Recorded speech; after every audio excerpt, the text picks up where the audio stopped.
It's a cloudy day today, quite bright but still cloudy, and a very pleasant temperature, not too hot, not too cold. A really nice day to go out for one of my wanders around the country roads and just see what I can find to take pictures of. So that's what I'm going to do. Now when I do these kind of things, one of the challenges is how do I carry my gear? My normal photography backpack isn't ideal for this kind of thing. I've been using a messenger bag, which also isn't ideal. But today I'm out with a new bag, which I'm wearing right now, which I'm hoping is going to be a better solution. So I'm going to be talking about the bag, but also about the photography in today's video. I hope you'll enjoy it. If you do, and you're new here, don't forget to hit subscribe before you go.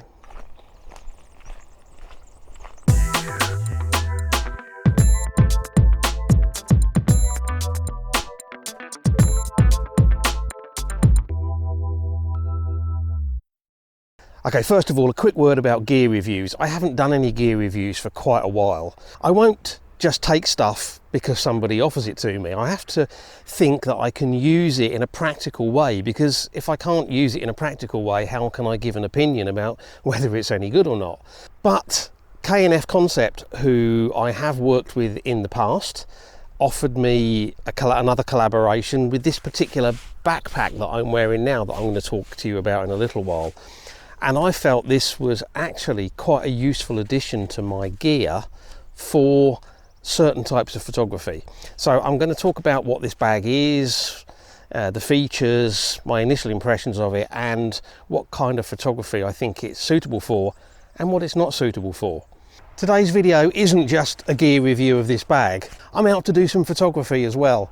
And as always with these kind of explorations, I'm looking to see what I can shoot now, and also looking to see if there's anything that might be a potential location, scene or subject for a later trip, maybe in different light conditions, early morning or sunset maybe. But I do like to try to see what I can capture while I'm out and about. And at the moment my eyes are being caught by some sort of yellow flowers over there, and I keep seeing some kind of insect. It might be some kind of bee or wasp going in and out of them, so I'm going to go and have a little look at them, see if I can get some images. I haven't got a macro lens with me, so I'm going to shoot this with my 55 to 200 zoomed all the way in.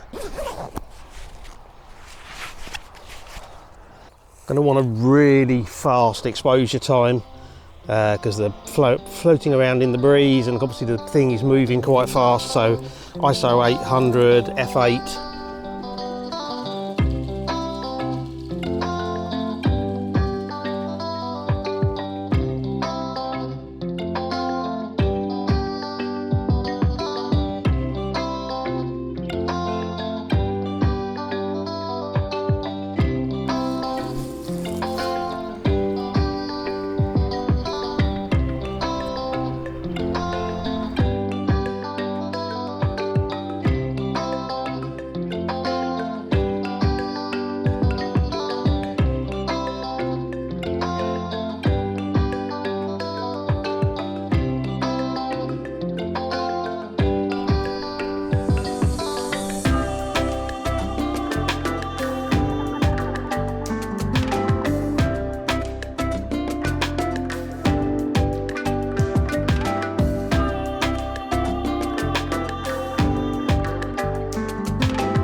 I think the little bee or wasp, whatever it is, has gone now. There's a different little yellow flower here that might give us something different. Just one on its own. Nice dark background. And pull the contrast out on it, hopefully.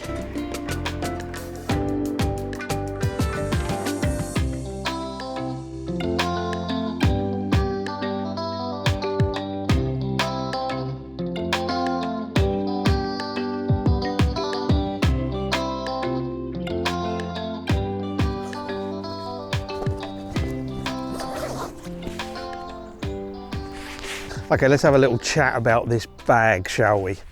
Now I should say that my normal landscape photography backpack is also a kfconcept backpack. I've had it for, I don't know, a couple of years and I love it. It is the best photography backpack I've ever had. I did a review on it when I first got it, and I will stick a link to that up there now in case you haven't seen it. Now, while I love that backpack, it's definitely better suited to the traditional landscape photography. And the reason for that is, in order to access the gear, you really have to take the bag off, which is fine if you're then going to be setting up a tripod and spending a little bit of time in one place or near to one place. But it's not ideal for this kind of wandering around, grabbing shots as I'm walking around. I need easier access to the camera gear, and I don't really want to have to be taking the backpack off and putting it down. Now, I've been using an old messenger bag that I've had for years, but there's two problems with that. One is it severely limits what you can take with you because it's not very big. And the other thing is, because it sits across one shoulder, it has a tendency to kind of swing around and get in the way. So when kfconcept offered me this, I looked at it and I thought, you know what, that might be just what I'm looking for. So let's talk about what it is. It is a backpack. I'll just turn around, you can see it from behind here. It has two shoulder straps, so it sits over both shoulders, and it has a sternum strap that you can pop in and tighten up to make those shoulder straps sit where you need them. It does not have a hip strap. So for that reason, I don't think this is suited as a bag for carrying lots of gear, lots of heavy gear, on long hikes or on very difficult terrain, because I think you really need a hip strap for those kinds of things in order to take the weight, rather than having everything sitting on your shoulders or on your shoulders and your chest and the top of your back.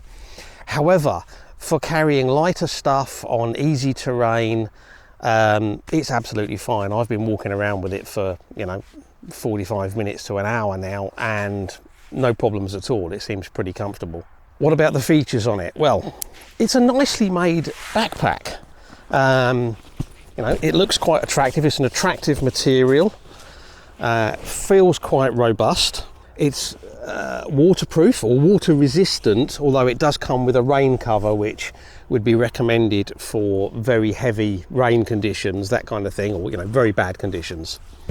It's got a number of external pockets. So there's a pocket on the back here, which opens up, and this expands.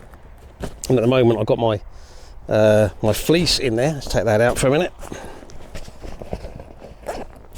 And in there are various sort of pockets and compartments.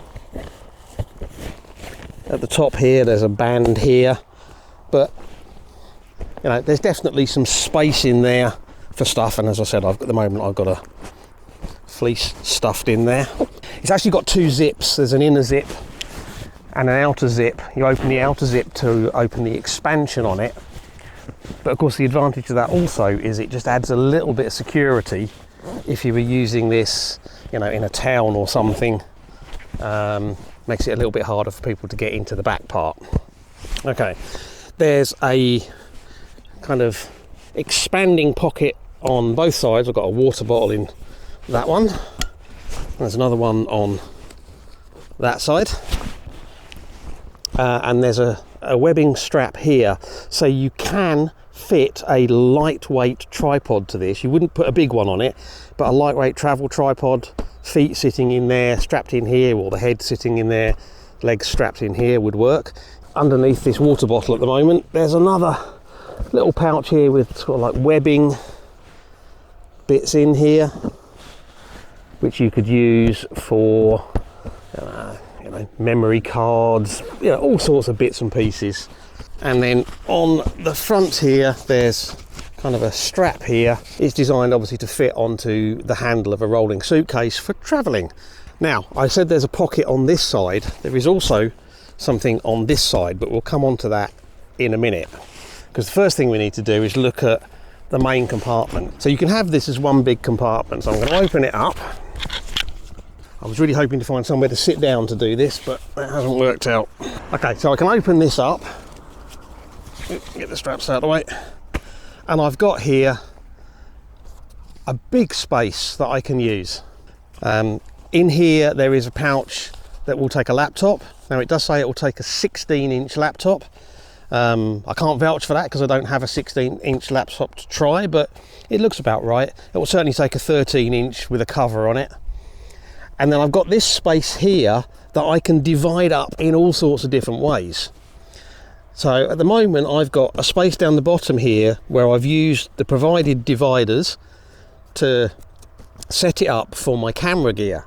I've then got another space separate in here where I've got various bits and pieces, and then I've got another compartment up here which is sealed off from the main compartment, which is accessible through the top. Now you can adjust this. I can have this top compartment come all the way down to here, or I can take this bit out completely and have the whole thing as one space accessible from the front and the top. And then we have this top pocket here.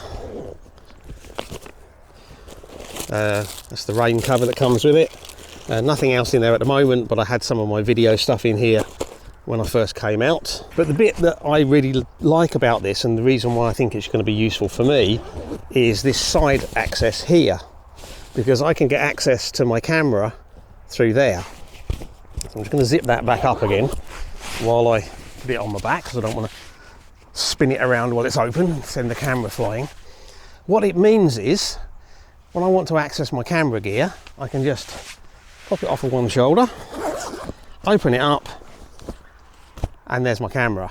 Because of the small size of all of the gear that I use, one of the advantages to it, I've got my 11 to 22, 55 to 200, my 15 to 45 in there as well, and my filters, and I can access all of that stuff through this side. So I can take my camera out, zip this back up,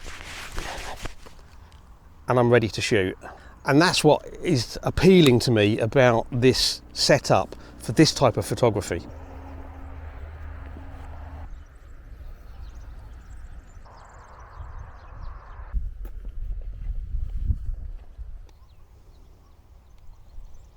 As I've been walking down here, I could see this little group of trees here, and I thought actually they would look quite nice if I could get the right angle on them. Unfortunately, they're on private land. I can't get to them, and there's a horrible fence in front of them at the angle that would potentially work to shoot them. And then when you come around to an angle where you can get a clear view without the fence in front of them, unfortunately they're sort of backed off by other trees and stuff. I quite like the looks of this tree. It's got quite a nice shape right by the side of the road. It needs to be a wide angle. There's some rubbish in that around it, which probably, if I do it in black and white, will just disappear into the background. Got to watch out for traffic as well. So let's see what we can do. Quick change to a wide angle lens.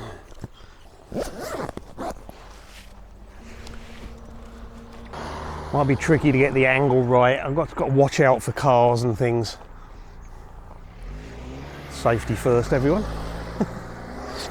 Shooting it at about 22mm. So what I'm thinking is having the road going down into the distance. There's some sort of white lines in the ground here, which is sort of marking the border of the road, and then the tree off to one side. Black and white, definitely, I think.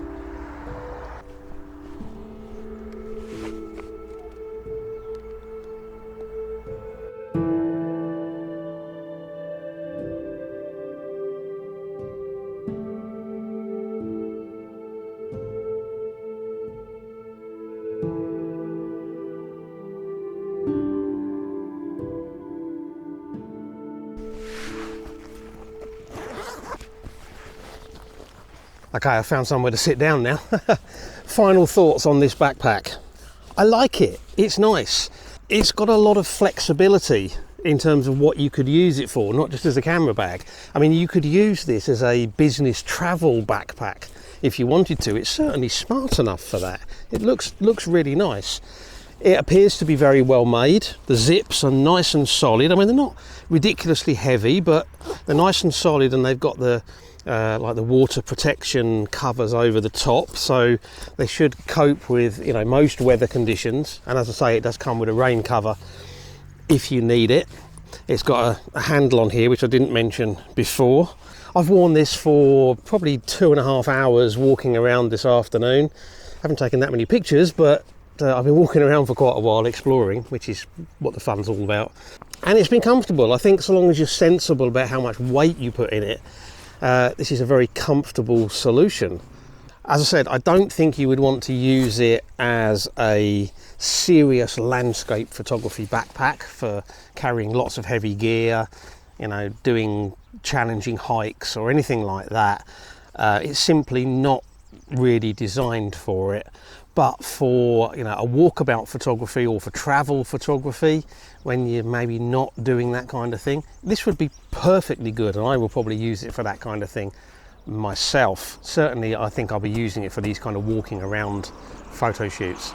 Anything about it that I don't like? Well, I won't say I don't like it, but I think if it had the option to fit a removable hip strap, it might increase the usability of this for different scenarios. Because at the moment, as I said, if you want to put a lot of weight into it, it's all going to be hanging on the shoulder straps. But for what I'm planning on using it for, that doesn't matter, because I don't need the hip strap for what I'm going to be using it for. And the only other thing I would say is this strap here that you would use for maybe attaching a tripod onto, instead of having the usual Fast-X spring clip, it's got this kind of metal hook, I'll show you there, which kind of comes out like that. Now it looks nice, and it's not going to break like a Fast-X clip might, but it is just a little bit fiddly to use, so I'm not quite sure why they went for that route, but I don't think it's a big issue, but you know, maybe a minor niggle. If you're interested in this backpack, there is a link and a discount code in the video description. I don't earn anything from that, but you can get a little bit of money off if you decide this is a bag that you want. And if you should have any problems with either the code or the link, please do let me know. I'll get in touch with K&F and I'm sure they'll sort it out.